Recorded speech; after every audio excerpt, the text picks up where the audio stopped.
हाय, मी सुविधा. Good morning. काल रात्रीपासूनच इतका पाऊस पडतोय नवी मुंबईमध्ये की काय सांगायचं. म्हणून छत्री घेऊनच बसच्या लाईनीला उभी राहिली आणि बस येईपर्यंत इतका जोराचा पाऊस पडत होता की पूर्ण खालून जीन्स वगैरे पण भिजली.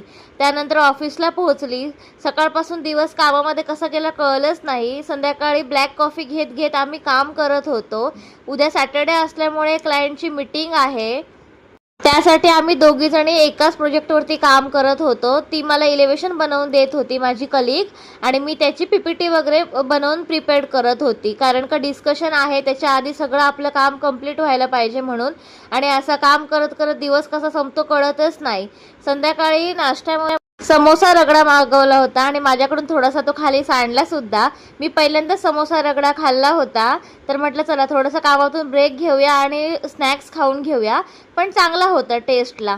त्यानंतर घरी जाताना कपड्यांच्या शॉपमध्ये गेलो होतो एक गिफ्ट घ्यायचं आहे म्हणून. कारण का परवा आम्ही कुठेतरी चाललोय तिघंजणं, पण ते तुम्हाला परवाच्या ब्लॉगमध्येच बघायला मिळेल. म्हणून ती थोडीशी खरेदी केली आणि घरी आलो. आणि जस्ट घरी पोचलो आणि बाहेर धुवाधार पुन्हा पाऊस आणि हवा व्हायला सुरुवात झाली.